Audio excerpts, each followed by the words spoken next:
your soul says you are. You're listening to Kingston Community Radio on WGHQ Kingston. On your radio at 920 AM and 92.5 FM, and also online at mykcr.org.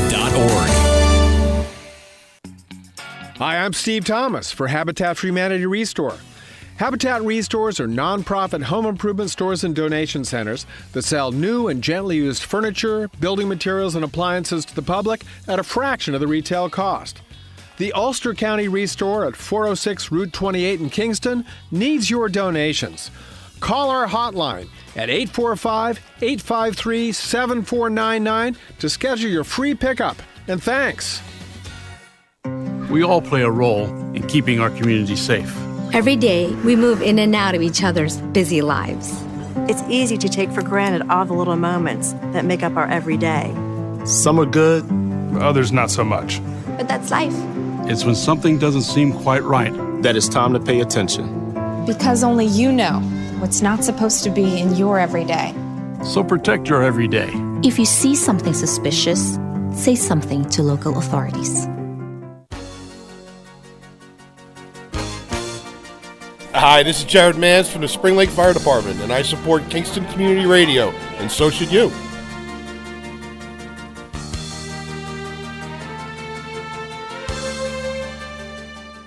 This programming is brought to you by the Friends of Kevin Cahill. As a strong advocate of local broadcasting, Assemblymember Cahill urges you to support Kingston Community Radio with your time and donations. Your contributions keep KCR vital and on the air at FM 92.5, AM 920, and on the web at mykcr.org. Please join Assemblymember Cahill and send your gifts of $10, $25, or more to Kingston Community Radio, Post Office Box 4364, Kingston, New York 12402. Together, let's keep KCR alive. All right, folks, this is Thunder Thursday. Oh, man, I don't know. You know, it's only once a month that I come on, and I never remember you're going to do that. It does. It just startles you. Me up. It wakes you up, startles you. And you've got a good voice. Well, it's just, a little gravelly occasionally. I can do that early in the morning. So do that intentionally, or is it natural? No, it's a little intentional. A little forced air. In this partnership, right. You're never going to be able to do the introduction because I tend to interrupt. So go ahead, Tony. We should tell the listeners who we are. This is Tony Marmo. And Donald Williams. Good morning. Good morning. And we're broadcasting from 16 Lucas Avenue, beautiful downtown Kingston. And, beautiful what? Uptown. Uptown Kingston. Sorry about that. I was thinking about Burbank. But yes, yeah. I remember those introductions. You and I Uptown are probably Kingston. Just old enough to understand. Yeah. But speaking about downtown, down in Pankaki area, off of Delaware Avenue, there was a house fire. I saw that this morning coming in. Pankaki. Pankaki area, yeah, right. So hopefully everybody's okay. So Kingston Fire Department there with a lot of trucks and a lot of people outside, so some smoke coming out of the top window. So hopefully everyone's all right. Early this morning, pretty early. Yeah. So how we doing? We're having fun yet? We're surviving. I'm surviving. Reading the Freeman. Yeah. All 2.5 pages of it. Right. And it's more narrow than it's ever been in the past, right? It just something. How funny you say that. I'm not it kidding is. You. How clever. Marketing. It's amazing. Yeah. They don't have enough material to print. Right. So they reduce the number of pages. Less cost too, right? I didn't even think of that. Sure, less paper. Candidly, I don't know how they survive. I truly don't. But yeah. Must be hard to read the New York Times on the subway. Right. So big. As I'm trying to, which we don't have the problem subways on our subways. That's correct. So how are you? I'm doing great. Winding down with my Rotary year. I had a meeting with the Kingston Rotary Club last night, which is right in the backyard, which is great. Bill Calderera, president, and how did the Rotary start, Tony? What exactly? I know about Lions Club. I know about Kiwanis. Yeah, it was 4 businessmen at the time in 1905. They all had businesses, and they thought that their businesses would improve if they gave back to the community. They had this thought process that if they helped people, people would help them in their business. And I'm not sure it was that well thought out per se, other than they wanted to make the community better. The four of us, we kept meeting around, and one week we'd go to your office, next week they go to my office, next week we'd go to the other guy's office. You guys came to the district attorney's office and then to we judge's did. chambers. 1905. We were there. And and and this was in Chicago. The first project they did was public restrooms in Chicago. They pooled their money and said, people are not going where they should be going, or swear to God. What did you say? You said they pooled their money? They pooled their money and created public toilets. So, so then and Kingston, so Rotary was started in 1905. Kingston Rotary Club was chartered in 1916. So only 11 years after the organization was founded. I think the big cities went first, like New York is, I think, chartered in 1910 or something like that. But it's amazing that Kingston is it's the oldest club in our district, out of 56 clubs in 8 counties. I remember when I was DA, I was asked to speak at a couple of Rotary luncheons. Yeah, what a good group of people. I mean, up until 1987, women were not allowed in Rotary, nor Lions, nor Kiwanis. Yeah, we're actually entering our 80th year. 1941 is when Kingston Lions Club started. And when were women? I didn't know women. Women were allowed in 1988, I believe. In all service organizations, and that was only because of the Supreme Court. They didn't do it willingly. They did it kicking and scratching, and so yeah. Oh gosh, that's astounding. Yeah, it is astounding. Even more astounding. What is more astounding? Reading in the, as Sean O'Brien would affectionately call it, the shad wrapper. Vince DeLuca used to call it that too. Is that the school budgets? Right. And two districts, they were all passed, but 2 districts asked for and received funding in their budget for school resource officers. Oh, yeah, the SRO. And I have very strong feelings about school resource officers that if time permits, we may discuss. Well, we're going to have a half hour by ourselves, well, not by ourselves. My favorite time of the week.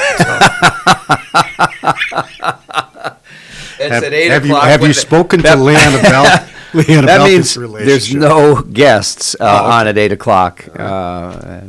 We have the Marbletown Rescue Unit at 7:30. Joe Vitti and great. And then at 8:30 we have David Jurhen and someone from Center for Spectrum Services. I think someone's also calling in about the great work that they do with children with autism and other. Tremendous work. Oh, it's tremendous work. I'm really interested in hearing. Oh yeah, it's great. They've done an amazing job there. So what particularly caught your eye? And I will tell you quickly how I feel about school resource officers. Oh yeah, please. Which are police officers that are placed inside of the schools for many different reasons. Well, some of the individuals, I have great respect, by the way, for one of the county legislators, Tracy Bartels. Worked with her on many different things when I was DA. She's been around for a while, right? She is, but she's excellent. Yeah. I think she's an independent that typically votes and I've forgotten what. Both sides of the aisle, or no, she's pretty much Democrat. Okay, but still, that's fine. Whatever. But they are against it. Some of the people. 2 districts have it, and then I just read something about a report from the Attorney General about school resource officers, and it basically states that the Attorney General's office, in part, and I quote, "The presence of SROs, school resource officers, often perpetuates the same policing inequities that are reflected outside schools and does not yield a benefit in increased student safety that justifies their continued presence.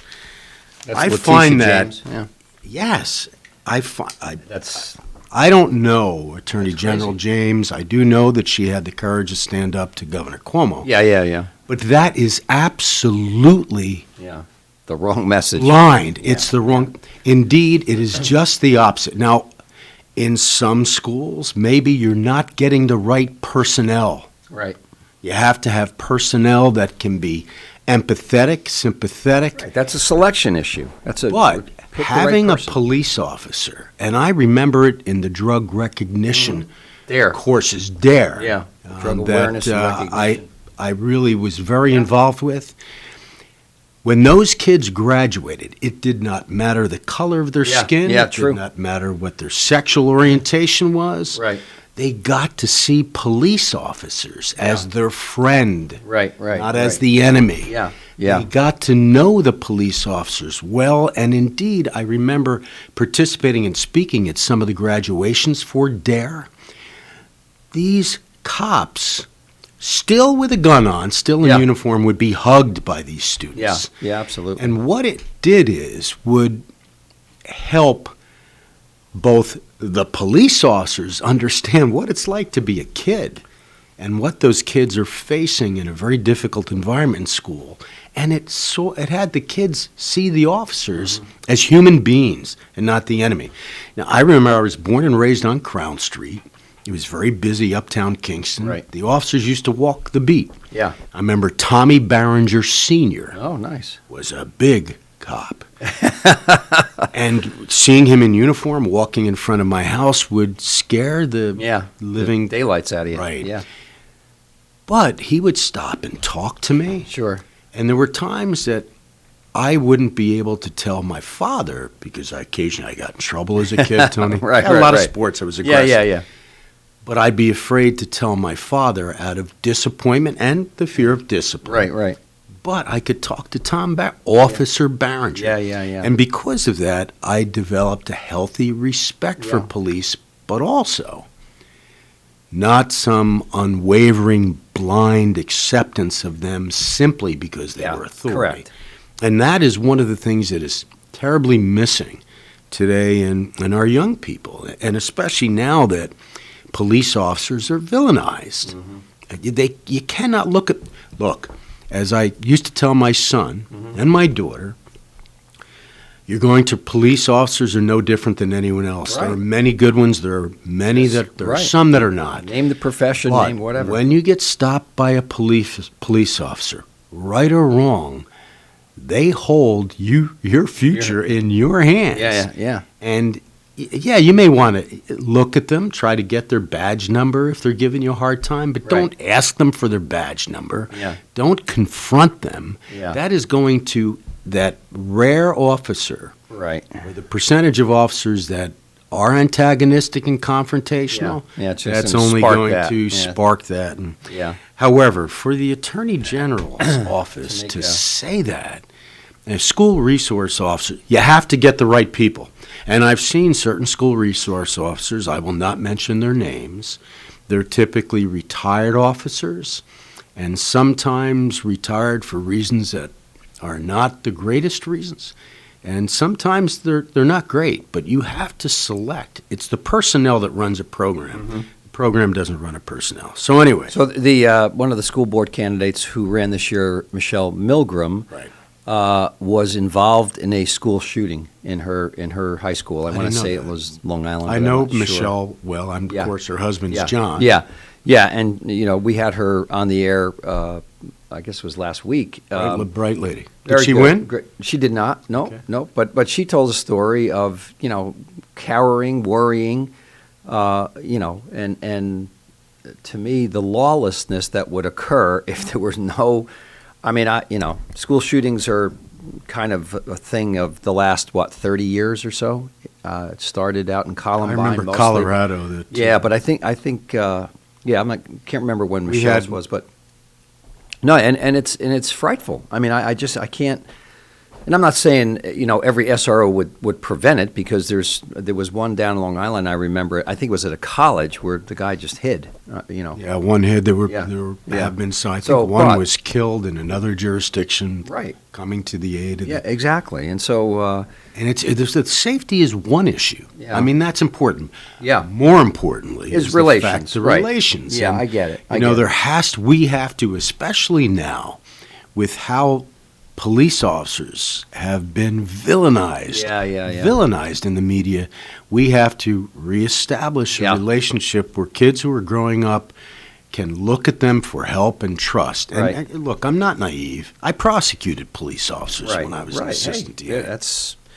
But at the same point, we had a case when I was district attorney. The defendant's name was Robert Bonelli, young man. Yeah, I know that. Sorgates area. And he went into the Best Buy. Hudson Valley Mall, starting at Best Buy, with a semi-automatic, not automatic, semi-automatic, but 2 banana clips, which are illegal, the banana clips, and fired approximately 52 rounds. He wasn't firing at anyone. He was somebody that was doing this, I believe, for attention. Yeah. But horribly dangerous. When we did a search of his house after the shooting occurred, we found his diary. And repeatedly he was mentioning going into the schools. So... Yeah, the threat is real. It is. And boy, my kids are in school. I want somebody there that can protect them, especially from gangs now. My good friend, and I'm sure you know him well too, Harry Waltman, has had a great, near the end of his career, I think he was at Bailey. Yeah, Harry is a perfect example of somebody that was tremendous in it. Oh, my gosh. Buddy Wolf. Yeah, he did it. Guy. Tremendous. John Hulbert, I think, was another one. Hulbert. They're just... There's and I didn't know Buddy Wolf was a school Buddy Wolf SRO, did it, so. sure. Oh, no kidding. I'm not sure if it's an SRO, but I know he was, after retirement, he was up at the Edson School on a regular basis in uniform. Yeah. So maybe it was some other duty, but he was there, and you just have to find the right people. Yeah, exactly. It's a selection Developing process. that relationship and trust is far greater than teaching kids to hate people that are in uniform. Right. It simply doesn't do any good. Yeah. I agree. So, Lawrence and Don, Corey Kluber, no-hitter. I watched a little bit of that game last night. Oh, he threw one last night or a couple days ago? Last night. Really? Yeah. And shockingly enough, it wasn't against the Mets. Now the Mets, their outfield. Yeah, their outfield got decimated, right?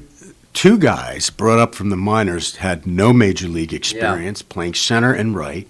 The guy in right now is 0 for 8 strikeouts. 8 strikeouts. You may want to think of another profession. He made a couple of tremendous plays, but a no-hitter. I watched maybe until the 4th or 5th inning, and I was talking to Leanne. I had no idea that the guy was throwing a no-hitter. Baseball games can be a little boring, right? You think? So... Well, there's only so many times I want to see somebody in uniform spit or touch an area of their body, which they shouldn't go there. I don't know. Do they teach that in the minor leagues? I don't know. What shocks me about a bunch of things about the baseball players today, but one in particular is how often they get injured. I just and these guys are like muscles on top of muscles. Like Stanton is hurt again. I think, and I heard quad this. Muscle. I heard this somewhere. They now teach. I mean.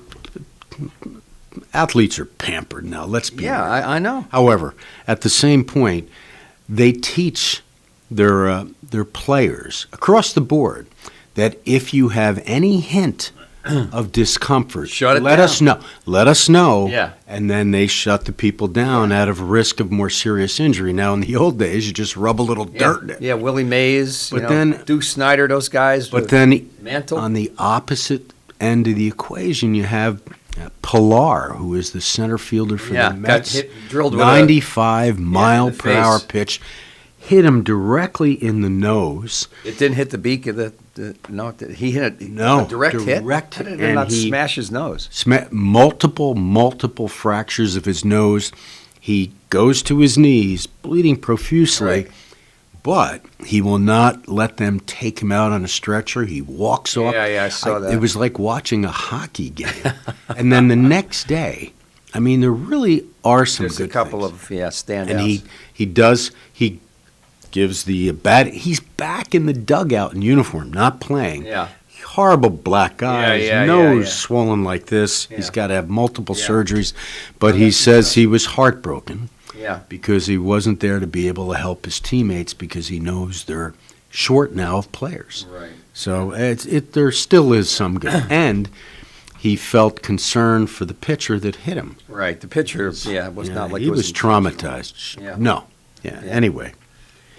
All right. So what else is going on, Lawrence? We're starting to think about Giants season for one, but more importantly for the KCR and Happy Christmas Fund combined, which is going to be November, right? Yeah, I'm looking at the date now. I think it's November 4th. November 4th is going to be our combined fundraiser for KCR and Happy Christmas Fund. That's a great idea to do the two together. It must have been Lawrence's. Yeah, it was. November 4th. Yeah. And actually, the KCR Giant game is November 7th. Okay. Yeah. All right. I have to wait to confirm with the guy that sits behind me to make sure that we can, switch trade tickets. Yeah. But I'm sure he'll say okay. Yeah. So that's going to be a good thing. I think we had a pretty successful radiothon for the first time. I think it was March 31st. I don't know. We raised last time I knew about $28,000 in that neck of the woods. Oh no, it was like we've only collected like 19,800. Okay. So, but I think 22 was pledged. Okay, 22 was pledged. It was still good for one day. Right. And most of that came from the fellow out in Sorgetes, was it not? Sir Cusano and Bob and Greg Chorvis, those guys. Great job. Great job. I was up yesterday in Saugerties, actually, at Sawyer Savings Bank, celebrated their 150th anniversary of their first deposit. The CEO, Doug Sturgis, was telling me a woman 150 years ago made the first deposit in their bank, $50. I don't know what year that was. I was about to say how $50 is probably worth a great deal of money. That's what I'm saying. Back then, 150 years ago, was that maybe 1870? We're dating ourselves, but I can remember a gallon of gas was 32 cents. Oh yeah. Loaf of bread, 28. Right. Wow, we're old, Tony. We are, but I was talking to some folks about. I asked them if they remembered what even odd days were. Even and odd days. I do. So I do because I was on a trip with my future wife to Washington, D.C. for reasons I can't recall, but traveling across the state lines, it was the first day they put the even and odd together. Right. I couldn't, the gas lines were horrendous and my license plate was the wrong number. Yeah. Fortunately, I was able to persuade the person I can't get home without the gas. Boy, what a... Yeah, that was a... President James Carter. Yeah, he was one of the first individuals to criticize other presidents. Yeah. Yet, what a disaster that he was a presidency was. Well-liked and brilliant, efficient. Man. Yeah, brilliant guy, but not a leader, and couldn't figure it out. Not an easy job, obviously, but... No. Still. But, apparently now if you watch Fox News, it's all about sipping warm milk and getting to bed on time. And what's wrong with that? How good is the media? By the way, it is just wonderful to watch Fox News or MSNBC or now even CNN.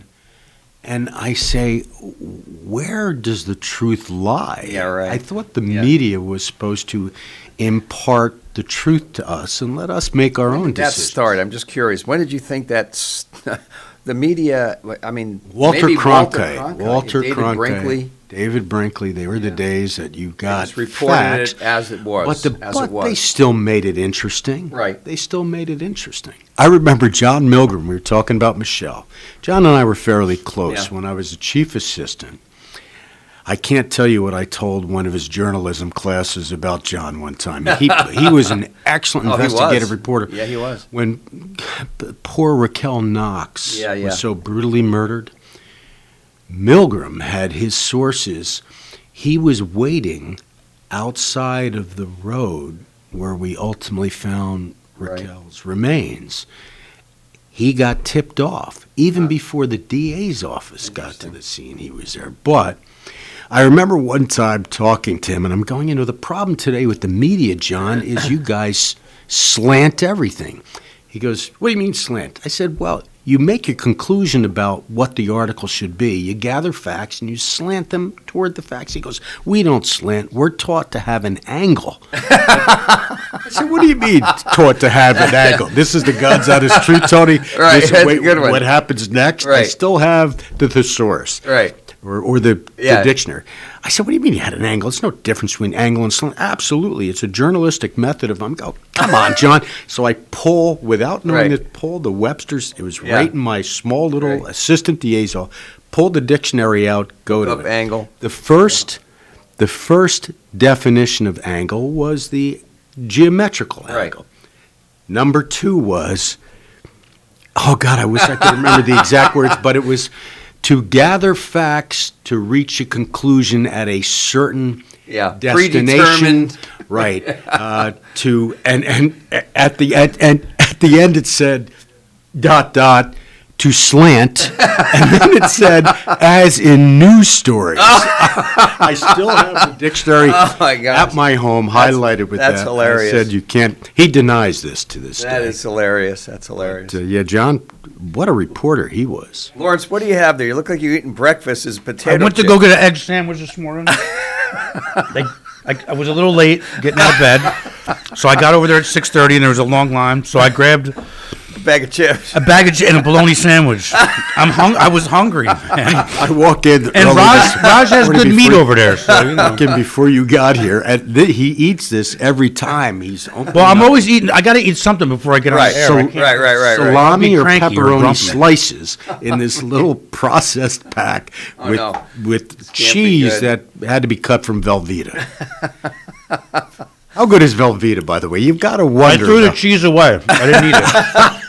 Speaking about that, Leanne and I went to Arthur Avenue on Tuesday and had such a great time. You don't get Velveeta at Arthur Avenue. No, you don't get. I mean, the cheese there, it's like, I don't know, $15 a pound, though. I mean, it's not cheap. And it's a setup. You go in there, and they have all this little samples, even with COVID, toothpicks, So you eat that, and then when you go to say, give me a quarter pound of this, he says, well, do me a favor, try this one. Try this one. He's upselling. The guy's absolutely. And the upsell is so you say, I'll have an eighth. I'll give me an eighth of a pound.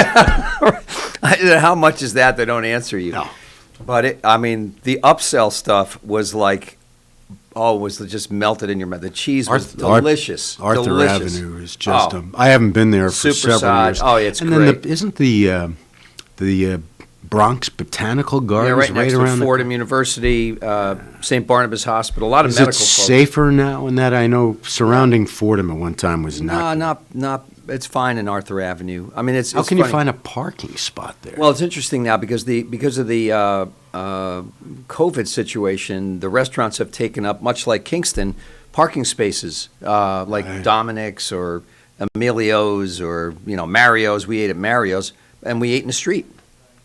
They make a structural. Still, where do you park? Well, there's a municipal lot, okay, kind of right in the center of Arthur Avenue, between Arthur Avenue and the next one over. I can't remember what it is. And it's a charge. It's not bad. It's like $4.50 for 3 hours. Really? I mean, it's So Mario's. What did you eat? What is a fine young Italian? Well, no, I had the Bronzino there. You went to Arthur Avenue and you had fish. Yes. Was it a whole fish or was it a fillet? No, it was 3 fillets. It was delicious. Yeah, you've got to have. If you're going to get Bronzino or whatever it is, you have to have the whole fish. I know. Well, it was lunch. I didn't want to get too messy, But we like going down there, and all the restaurants are excellent quality down there. But I should probably get something a little bit more Italian, The gnocchi. I got chicken gnocchi is delicious. And you can't. It's never any good anywhere. I know. How do you pronounce it? Gnocchi. Gnocchi. Yeah. Got it. Oh God. So and it's I don't know. It's maybe an hour and 45, maybe less from here. But yeah, it's a fun place to go and. Easy to get to. Is it? Pretty easy. I went there once. I thought it was pretty off easy. the Sprainbrook Parkway. You just got it. thruway to over the Tappan Zee. You know, the people from the city in New Jersey are so reasonable how they drive. Oh, it's just once you get past I can't say the Governor Cuomo Bridge. Oh, I know, the Tappan Once you get past the Tappan Zee, it's crazy. Yeah. But, four little old Italian guys, sipping on their espresso or cappuccino and talking about everything and watching everybody go by. It's hilarious. It's great. It was a good time. It was a beautiful day. So they were watching you, or were they watching your beautiful wife? They were not watching me. That's for sure. No cat calls, so that doesn't... No cat calls. The Knicks don't play till Sunday now? I thought they started Saturday. Sunday. Now they moved it to Sunday. Jesus. Yeah, it's a big wait. That's going to be an interesting That's all right. game. It'll give Derek, what's his name? Rose. Time to heal. Time to heal up, and they'll be good. They'll be all right. That's they'll beat wonderful. Atlanta. So their first game is Sunday, and then their second game is Wednesday? That's kind of weird. Yeah. And once they get going, well, they give them a little rest, and then that's it. And is it the best of 5 during the first round, or did they bump that back up to 7? I don't know that. I doubt that it's 7. No, I think it's 5. Yeah, I don't know. It's a good question. We can find that out. We have the source. The sources. You guys want to go to break? James yeah, we can go to break. We can go to break because your guests are in the lobby. Had a 3-pointer to win. So we're gonna go to break. We'll be back in a few minutes. Thanks.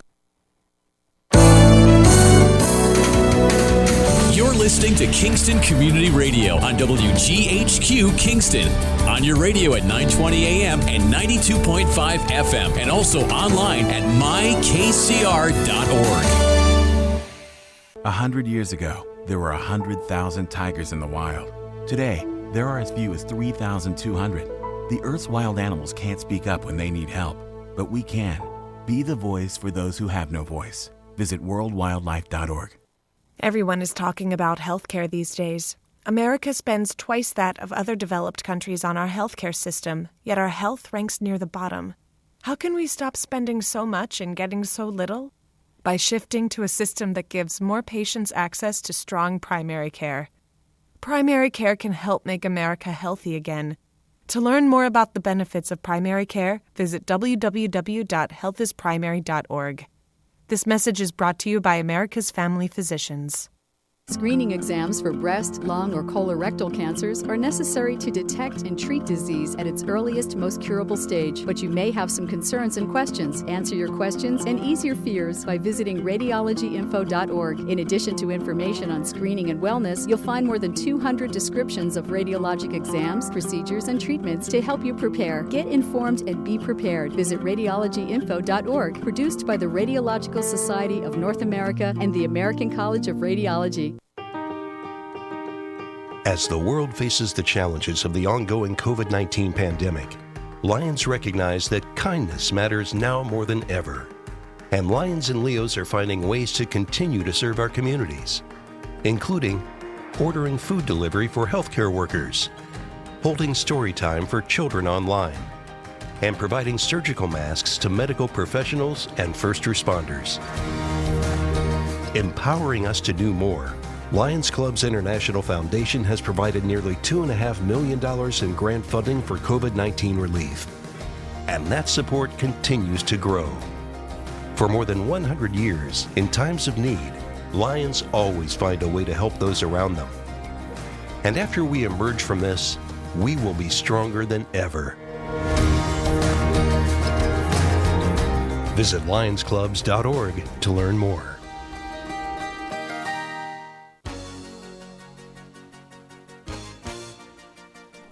Hi, my name is Jackie Levezzo. I'm from Lake Katrine, and I support Kingston Community Radio because it is an invaluable resource to the community and its residents. This portion of Kingston Community Radio has been brought to you by the First Savings Bank in Ulster County that still remains local to this day.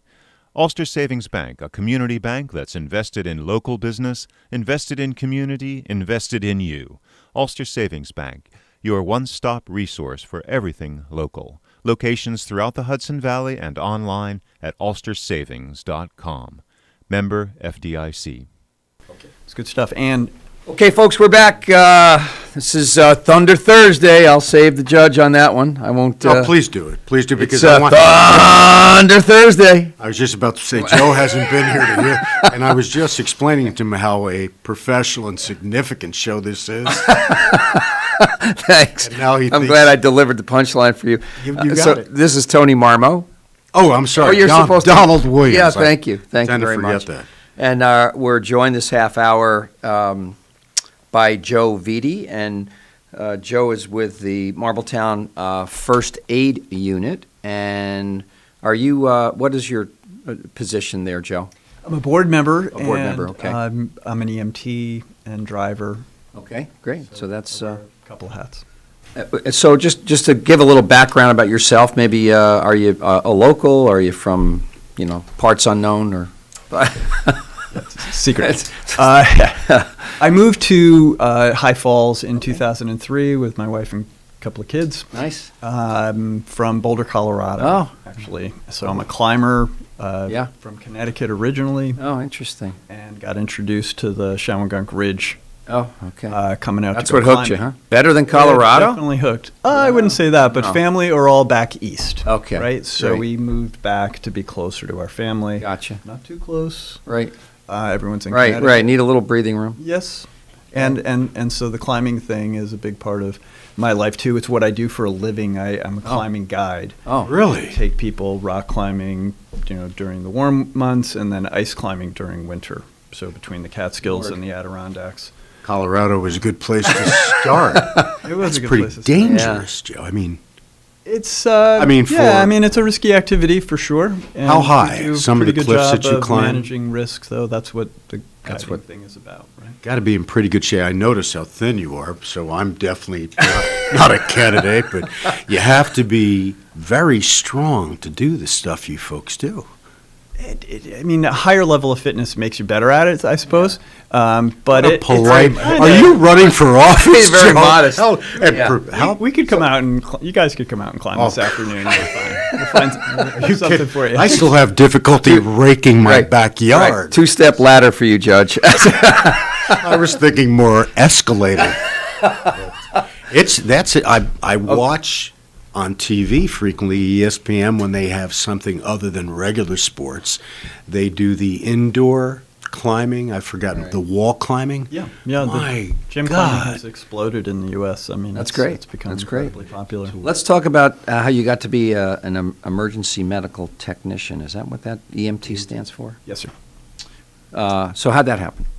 I was introduced to the squad when my daughter took a fall on the steps at her house. Oh, wow.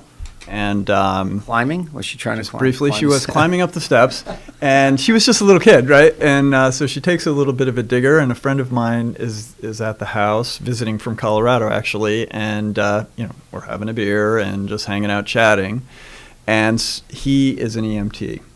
And so my daughter takes this little fall. We are clear that she's not really injured. Right. But meanwhile, my wife is in another room calling 911. Okay. So I actually called back to 911 and said, it's okay. We got it covered. And they said, great, that's fine, but we're coming. Anyway. And it was Marbletown First Aid. Oh, cool. And it turned out to be the tech, the EMT, was a guy that I kind of knew through the climbing community. Mm-hmm. And so he set the hook that day. Of course, my daughter was absolutely fine. But this Jim Munson, and sort of slowly but surely, Jim drew me into the building. Nice. Came to visit and really was excited about the idea of getting trained as an EMT as well. With climbing, that's an important part of our guide training is to have first aid. And so it just took it to a little bit higher level. And that was 15 years ago. So what are the levels if you're with the squad? So we have drivers who are first responders, certified first responders, but don't need a ton of medical training, right? So CPR and just a little bit of training. And then we have EMTB, which is emergency. EMTB? That's B is for basic. Okay. And then there are also EMTAs, which are advanced, which are the paramedics. All right.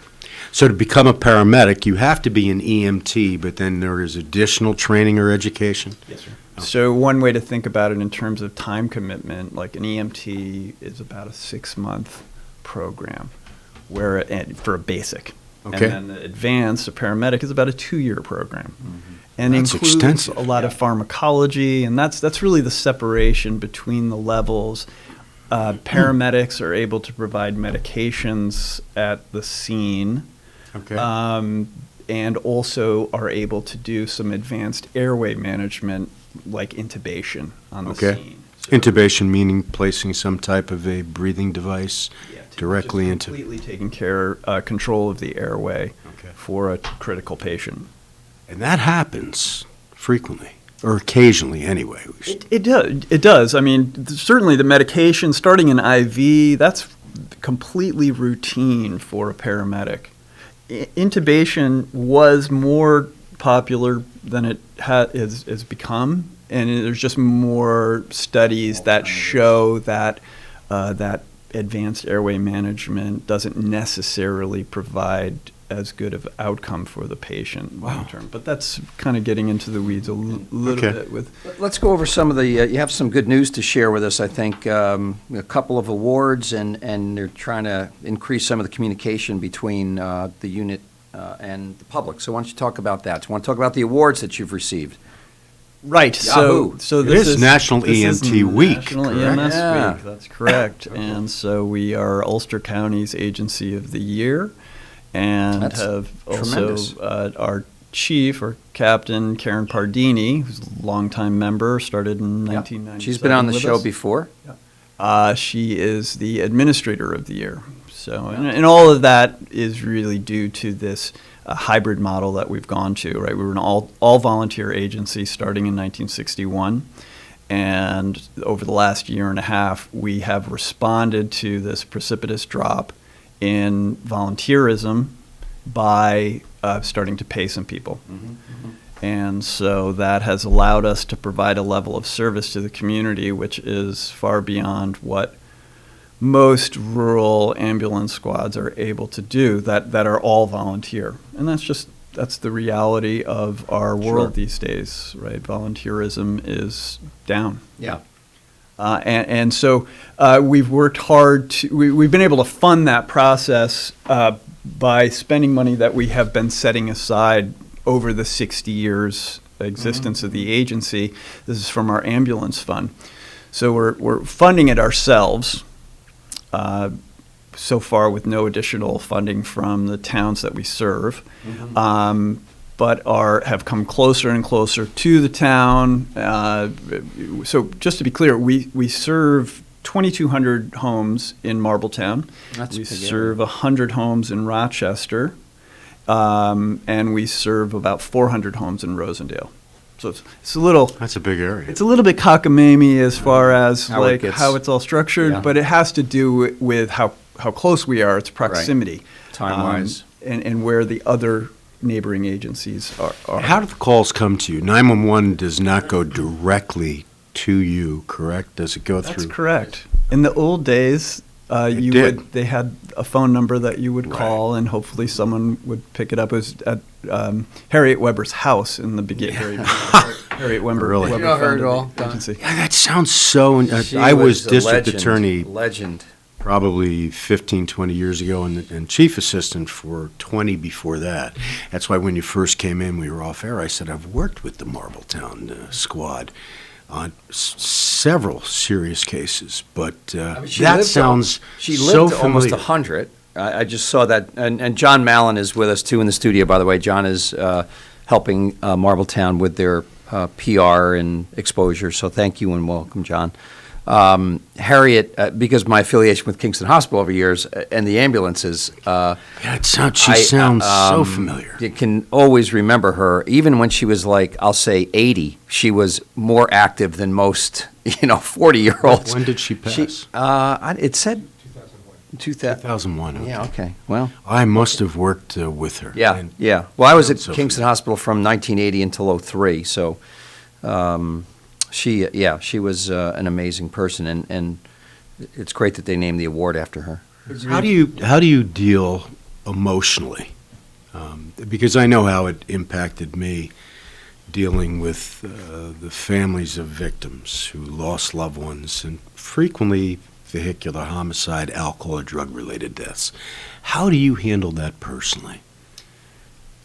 We have there's a formal process that we have within the agency for debriefing after difficult calls. You see the word. You're the first at these scenes, and you see the worst of all possible circumstances.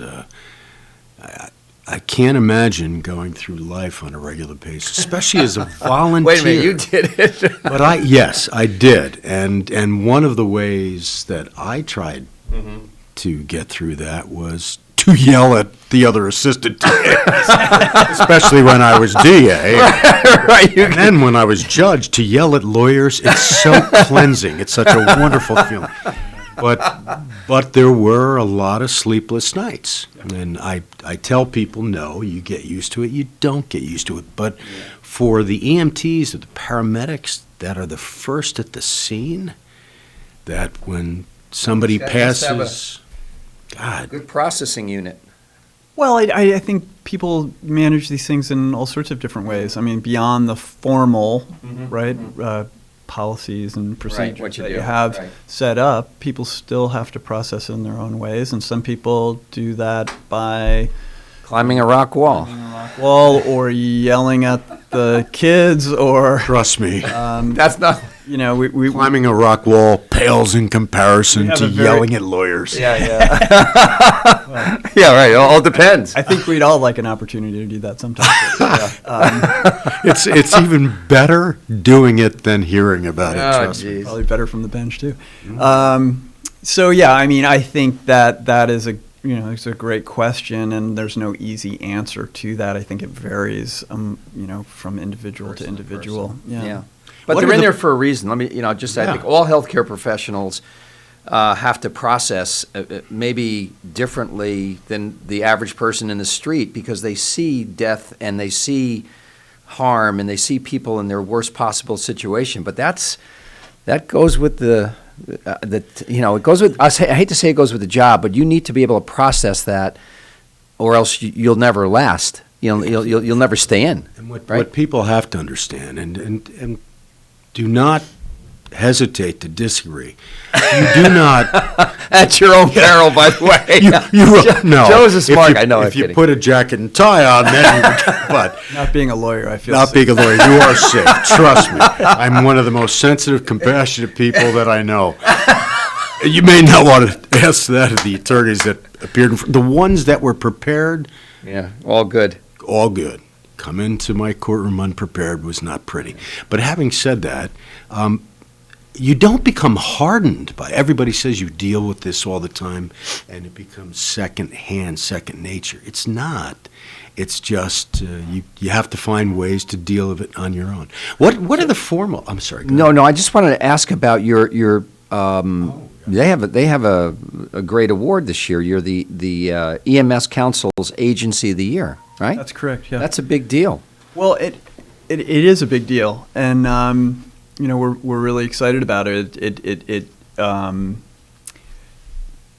Having gone through this incredible process over the last year to get this hybrid system set up, it's an immense amount of study before deciding to go from an all-volunteer squad to a paid or partial paid organization. There's all these questions about, what does that mean going forward? How do we reorganize our board?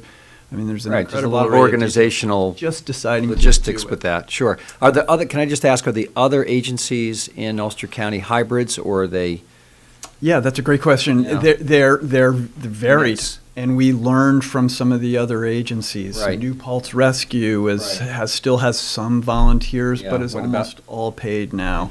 SOPIS? SOPIS is still an all-volunteer agency. They just had an interesting Facebook post. They've been doing this great job profiling their team members. Oh. And they just made a post giving the numbers of calls that their main responders do.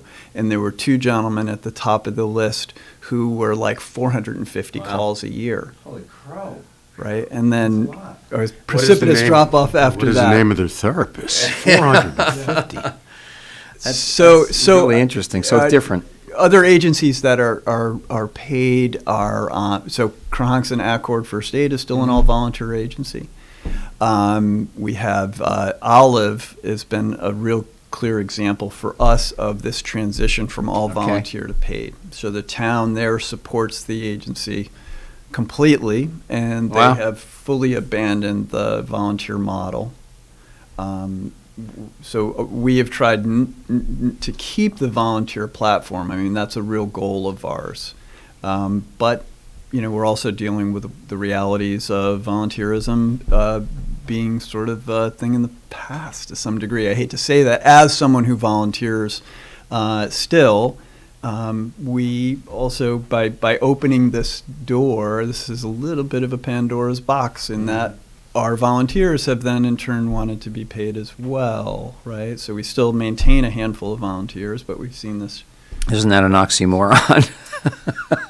If you're a volunteer, do you get paid?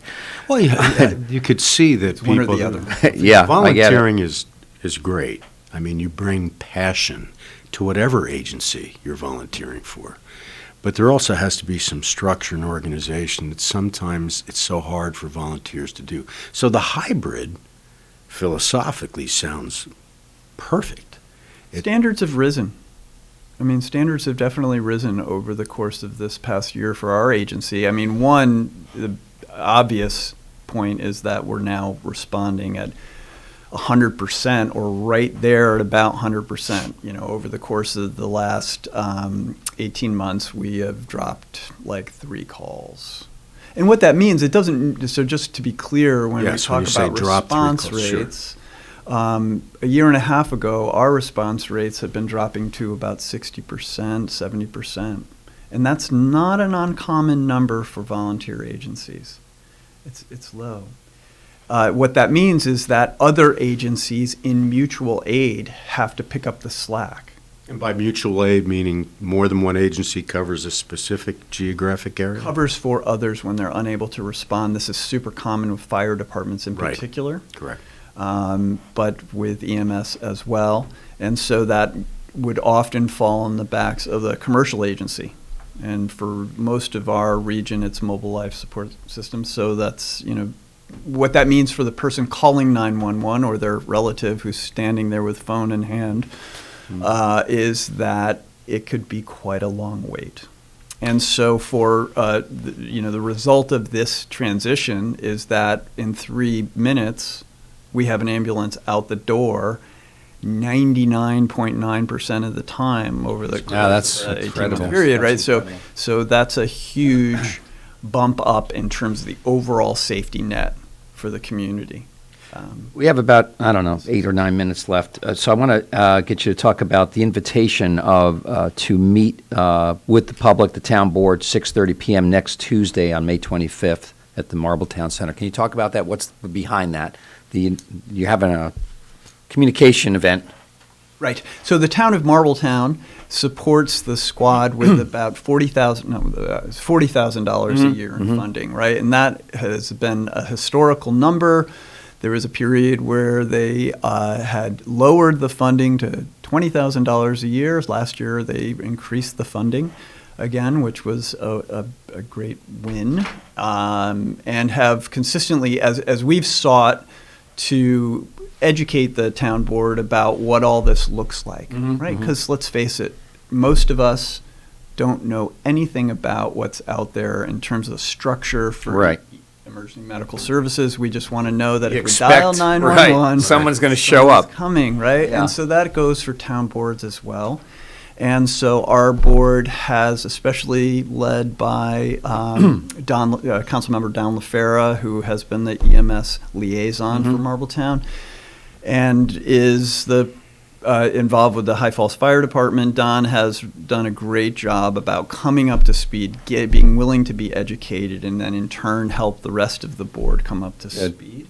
And so they have consistently moved towards us here over the course of this last year, and now have gone to the point where we have this meeting, a town hall meeting, in which it gives voters the opportunity to express their support, get educated, or express their concerns, to ask questions. So it's at 6:00 on Tuesday on the 25th at the community center in Marbletown. They have posted it on their Facebook page and on the town website as well, so people can find details there.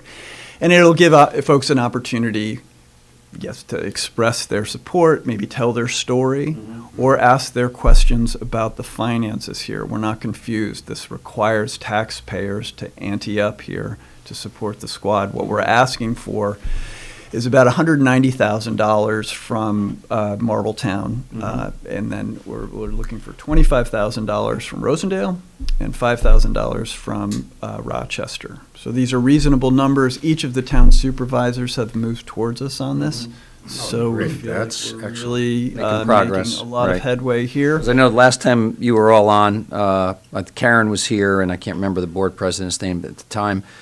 There was some concern that the financial situation was going to impact the services and what was available. So hopefully, and certainly it will. If we were not to get the funding, right, the monies that we're spending from the ambulance fund will last, another year at most. Yeah. And then the agency, what's been around for 60 years, will be no longer. I mean, that's the move that people have asked. Well, why did you start doing that before you got the funding? Right. And the reality is because we had maybe 5 people like a SOPAS with 2 folks doing, almost 1,000 calls between them. It's crazy. We had a couple of people who were just at their breaking point. Yeah, understood. And so it really left us with we felt like we had no choice at that time. And fortunately, the town boards have taken it seriously and have again been willing to be educated about the systems. There's a lot to know. It's complicated. And so we feel like we're very close together now on this. Supervisor Rich Parity and I have talked quite a bit about this as well. Rich is a good guy, great guy. He's moved towards us, quite a lot. Yeah, that's good. That's good. You need that. How does the budget? How is it broken out for what you do? Are you aware of that? Yeah. So the bulk of our funding is coming from billing insurance, right? And so that's a great question because people are like, well, you billed my insurance, but the insurance does not fund all of our needs by any means. Okay. And so this is this gap. We're talking about a $240,000 gap that we're asking the towns to support, to cover. And the 3 towns, not just one, correct? You're breaking it to... That's correct. Good. Okay. Right. So, as an all-volunteer agency, we could survive on $40,000 a year and our billing to insurance, no problem. But now, at this point, paid staff are at about 80% with 20% volunteer, right? Maybe even 15. And the rigs and the equipment, yes, the equipment, insurance, and equipment itself. These are fixed expenses. Yeah, they're big numbers. They're big. There's been dialogue. One of the concerns for Supervisor Parity is that other towns, nearby towns, are funding the service as well. Mm-hmm. And so, something that we've talked a lot about is this dynamic of, if we're not responding to these other towns, then we are giving up the call volume as well. So that's a drop in revenues. But you're also asking for support, revenue support from the other towns. We are, and they're moving towards us, but it's just this aspect as well, and it goes to the complexity of how EMS works, right? Is that on one hand we want these towns to pay their fair share, but on the other hand, we also don't want to give up call volume, right? Because those are revenues, our expenses are fixed. So if we give up volume, we're only giving up dollars towards, what the burden for taxpayers in Marbletown are. So it's not a win. So if something happens to a loved one, falls on the stairs, somebody has a heart attack, God forbid, in the house, people are not thinking about, what am I paying in taxes? They're thinking, how do I get my loved one help and get them attended to by the best, by people that are trained well and quickly, care about not it. like tomorrow we'll be there. So this is really critical stuff. I mean, it's you don't think about it until it actually happens in your house. We wish you the best, and it's an absolutely necessary service that each community should embrace and say, if you want to keep your loved ones, your family safe, support your local ambulance corps. I mean, that's just the way it goes. Couldn't agree more, yeah. Yeah. I mean, seriously, I mean, please attend that meeting next Tuesday at 6 o'clock. That says 6:30, but I'm presume show up early and have a little cookie or something. It's at 6. It's at 6, okay. Tuesday, May 25th at Marbletown Community Center, and that's located in beautiful downtown Marbletown. No, where is it located? It's in beautiful downtown Marbletown. Is there an uptown? Yeah, it's right off of 209. So yeah, off of 209. Can't miss it. Same place as the town get court. You right to the town. Is that the town court building? I don't believe so. No, the community center is a separate building. Yeah, but it's right off of 209, and good luck. Congratulations to Karen Pardini for winning the Harriet Weber Award. Prestigious to your agency for winning the Ulster County EMS Councils. I did go on and look, and it reminded me that I have not sent my check to the town of Esopus. I'd like to support them. So thank you for being here. I owe them some money, and I'll send it to them. Yeah, it's a great agency. So need to support them. So still holding on tight to the model, and they need your support. Yeah, thanks. Joe Vitti, thank you very much. John Mallon, thank you for bringing Joe in, and all the best to the Marbletown squad, and thank you for all you do, sincerely. Thanks for having us good here. luck rock climbing. You did a great job. Fantastic. Thanks, Joe. Good all right, Lawrence. spokesperson. You're listening to Kingston Community Radio on WGHQ Kingston. On your radio at 920 AM and 92.5 FM, and also online at mykcr.org. Question: what will you find on all over-the-counter or OTC medicine packages to help you choose the right drug and use it safely? The answer: the drug facts label. This label lists the medicine's active ingredients and purpose, how much to take, and warnings you should know before using it. Remember, even OTC medicines you buy without a prescription can cause side effects you don't want. So follow the information listed on the drug facts label. For more information, visit fda.gov/drug facts label. A message from the U.S. Food and Drug Administration. Introducing the YMCA. Sure, you know the Y for a swim or a game of hoops, but we're more than that. We're a cause. When you take a jump shot at the Y, someone else is getting job training. Practice yoga as a team practices her leadership skills.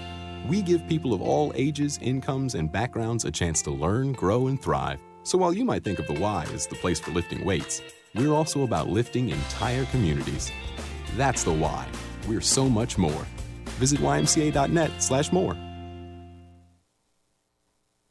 At St. Jude Children's Research Hospital, we're fighting against childhood cancer every day. At the heart of this battle are our donors. Most of us want to make some type of difference in the lives of others. St. Jude does miraculous work. The fact that no one has to pay, it's a place where everyone is treated as an equal. Everybody is welcome here. And it doesn't matter your religion or what part of the world you're from, all that is taken away. It just gives you some hope. It's just a nice feeling to put your energy into something that really does genuinely make a difference in a child's life. There's just no greater gift. If we have the ability to help, then we have a responsibility to help. Finding cures, saving children. St. Jude Children's Research Hospital. Find out how you can help at stjude.org. Hi, this is Tony Marmo from Norman Staffing, and we've been bringing together employers and job seekers since 1980. If you're an employer and have job vacancies, let Norman Staffing help fill them with permanent or temporary workers. We screen, interview, and recommend the best candidates for your company. We make the employment process easier and faster for you. Please call Norman Staffing for your employment needs at 338-9111, 338-9111, or normanstaffing.com.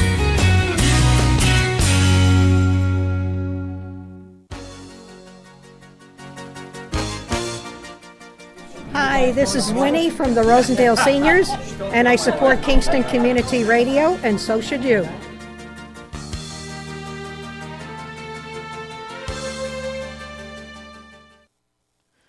Rondout Savings Bank has a long history of serving local communities and maintaining a strong tradition of customer service excellence while providing each customer with the personal attention they deserve. Rondout Savings' approach to community banking puts you and the growth of your business in the front of everything they do. They're a different kind of bank and would like to tell you why, so please reach out to one of their expert business bankers for an appointment and let them show you what they can do for you. Rondout Savings Bank, always working for you and the community with branches in Kingston, West Hurley, and Hyde Park. Also online at rondoutbank.com.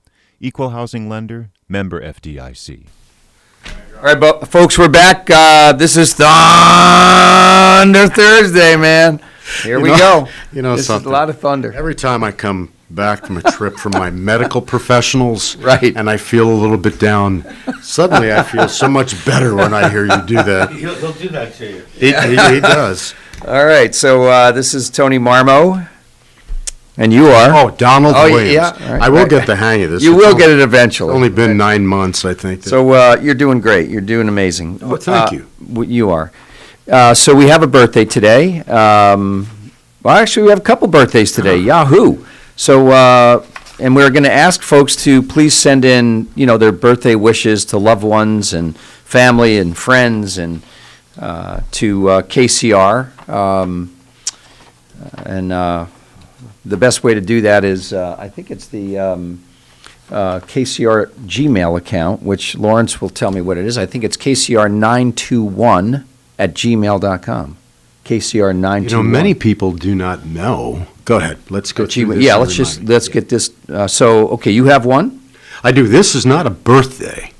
This appears to be an anniversary. Okay. Well, Thursday, May 20th. Widening the 43 years. Wow, that's pretty darn good. And I believe I know these people. Great. Karen and Robert Mitchell. Right. And the anniversary wishes go out with lots of love from Marianne and William Banks Jr. Interesting. I thought there was a Mitchell. 43 years. There was. I don't think that's. You can read that one too, and I'll do the wiener. The wiener. You're really pushing my responsibilities here. And this one, May 20th. Please wish happy birthday to Sue Herwick. There you go. Your friends at People's Place. We hope you enjoy. Your special day. Okay, and the winner of the delicious cow pie from Boyce Dairy Milk House, 62 O'Neill Street in Kingston is... All right, that would be Sue Herwig. Woo! All right, so we And I certainly hope, Sue, that you're listening so you could hear that. Hear the accolades. We got a cow pie. I can't remember. I think it was my sister's birthday we're celebrating, and we let it sit a little bit too long, so it turned into a little bit of cow soup. It's called a milkshake. It was still delicious, I have to say. We had almost, we had to try to refreeze it. We left it outside, forgot about it, and then we had a problem with it. But it was still delicious nonetheless, and the graham cracker crust is always my favorite. So. Anyway. Well, that is good. The graham cracker crust. Yeah, man. Ice cream is not good for us anymore. No, I know that. I know. It is healthy for everyone else except for the two of us. And, right. And those cow pies are good. They're delish, man. They're delish. So, yeah, I mean, all the best to the Marbletown First Aid Unit. Very impressive. Very bright young man, and obviously he really cares. Yeah, and next time I want to try to climb a rock wall, I'll give Joe a call. The next time that you want to climb a rock wall, and all due respect to Joe, I will schedule your lobotomy. Okay, fine. Well, you might want to schedule one for Saturday because I'm jumping out of a plane too. Are you really? I am, with a tandem jump. Yeah. Who are you jumping with? Anyone that? A friend from Media, Pennsylvania, who's been on our show, a former Rotary International director by the name of Jeffrey Caderet, and this was on. He was trying to raise a lot of money for Rotary, and he announced that he was going to do this last year and couldn't do it. They were going to do a big fanfare all about it, and didn't happen because of the plague. And so he wanted to just keep his commitment and didn't want to jump alone. I said, I'll jump with you, since I jumped back in 2019. Oh, you have? Yeah, jump for autism, actually. I kind of our guest at 8:30. So I kind of know what I'm getting into this time, and it'll be easier, better. I think I'll not that I enjoyed it. As soon as I got out of the plane, I think the biggest mental block is when you're at the edge of the plane, right when there's no.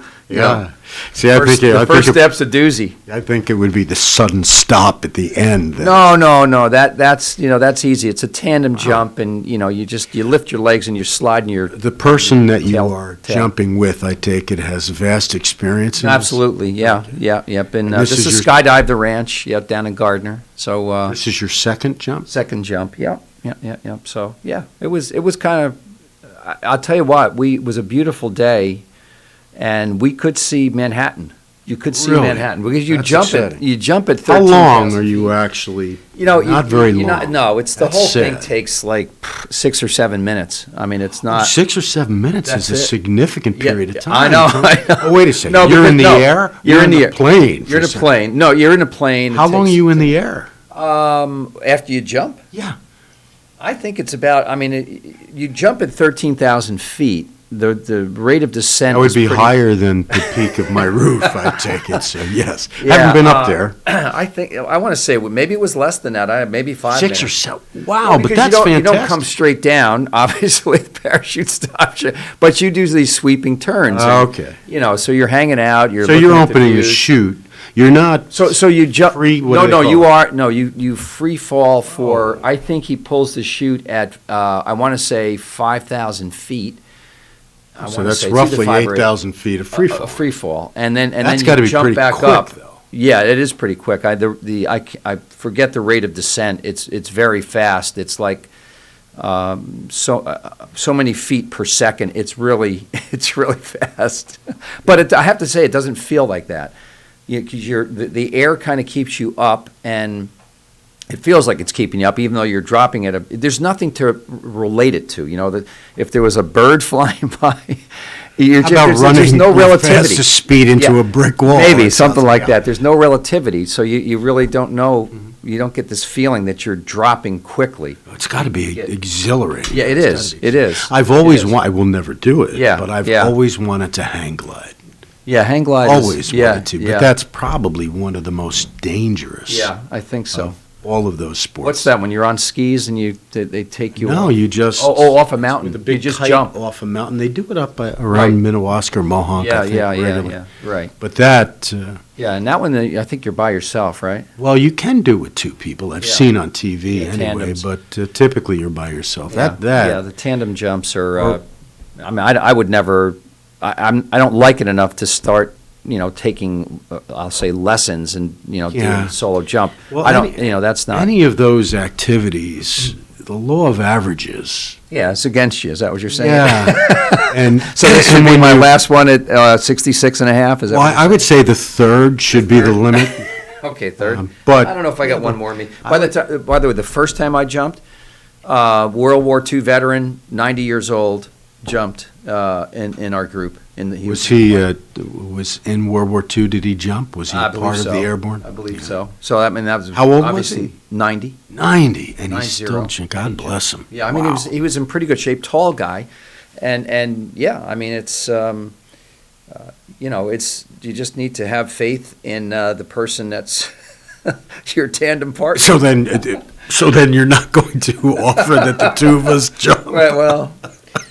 Maybe off this table. You'd offer to pack my chute if I went solo. Yeah, that's the big deal. That's packing the chute. It's kind of like watching how they make sausage. You just don't want to. You actually watch them pack. I did not. I did not. I didn't think I needed to see that. I always thought I was a gutsy kid with the sports I played, but there's certain things such as rock climbing. Yeah, that's high. Yeah, that seems pretty dangerous. Jumping out of a airplane, perfectly good airplane.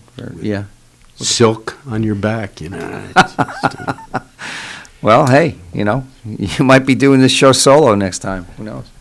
I've done that a couple times. You I have to tell you, it's Yeah. not an easy thing Yeah, to do. yeah. When you've never, being a guest is very easy. Yeah, Being right, a host- right. Trying to keep the host ball is rolling, tough. absolutely, so it's, but, it's, like you said in the courtroom, preparation, Yes, and which reminds me, you didn't send me an email. It reminds me of two things. I did. Did you send me? I believe I did. I know It you was spoke to me on phone. No, it was yesterday. It was late. Really? I've had a Okay. yeah, I had a late start at it this week. But you have something that you want to talk about. Speaking about preparation. Speaking about preparation and jumping out of Right, an airplane, right. let's talk about marijuana. Let's talk about marijuana. It's interesting. Was it the last time that we were together here?